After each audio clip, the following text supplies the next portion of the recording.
What's up, Kinesiology? We're here at the University of California, Santa Barbara. It's a very lovely day out here. You know, this school is actually one of the top public research institutes in all of the U.S. Now, personally, I'm interested in the field of research for psychology.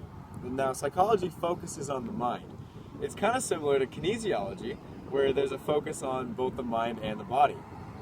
So in just a little bit, we're going to come on inside and meet up with a close friend of mine who's been doing research here in one of the cognitive development labs for a couple of years. Let's go check it out. Hi, my name is Colette Caldwell. I'm a senior at UCSB. I work in the cognitive development lab. I've worked here for 2.5 years, and I work with typically developing children at Isla Vista Preschool, as well as children at the Kegel Autism Center. So describe a typical day for me. What do you usually do when you're working in the lab? So typically at the Autism Center, I'll get there a little early before the family comes, and I'll set up the machines, I'll get their patient ID number, and I will set up the experiment before they get there.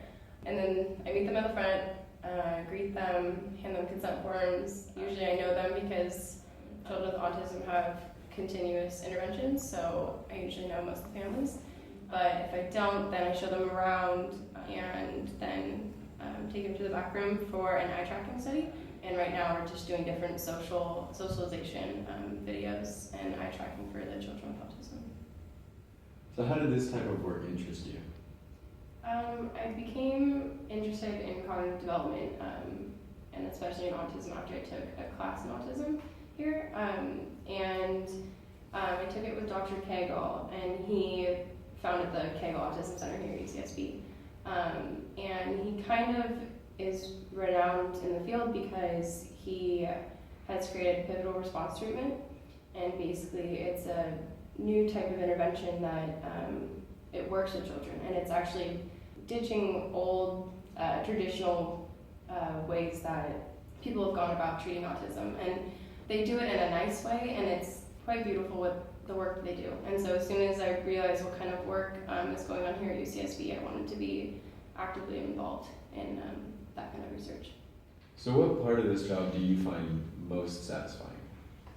Definitely, well, I've worked there for 2.5 years, so I've seen the same children from day one that I started working there until now, and to see the long-term progress after various interventions over the months, and seeing it in like a physical quality, like I can quantify like their success. For example, you want to encourage an autistic child to look at an adult in the eyes when they're talking to them, and autistic children have a really hard time doing that. And to have an eye tracking software and being able to actually detect that they are doing it over time, there's nothing better than to see the progress like on physical empirical data. So how would you describe the working atmosphere and the people with whom you work? Well, for typically developing kids, it's pretty easy. The parents are really confident, the children are really funny. But what really comes down is when I have an autistic child come in, because the parents are facing that their child has a problem and that they need help. And so sometimes it can be pretty emotional. And so it's important to be very empathetic and careful with your words. It's important to be aware that the child may be kind of uncomfortable. Sometimes they don't want to sit in a car seat. And so I would say that it's really important to put that first. So making sure that the child is comfortable and happy and wants to be there is a huge part of my job. Another thing that we do besides the eye tracking software is we have a parent-child interaction paradigm where we videotape the autistic child playing in the room without the parent interacting with the child at all. And sometimes that can be really hard for the parents. And I've had a couple parents be really emotional about not being able to care for their child for just 5 minutes. But it's hard. It's really hard because it's their child and they're experiencing that their child needs help. And so I try to be as empathetic as I can to the people that I work with. So what would you say is the most important quality to have in order to be successful in this field? I would say number one would be to care about what you're doing and to have a genuine interest in the research. You need to be aware of the families and the circumstances that they're in, and you need to genuinely want to better their lives. So how does a person progress in this field? I think putting a lot of time into your work and being educated and up to date with recent research. And yeah, I would pretty much just say that it would be time, commitment, and education.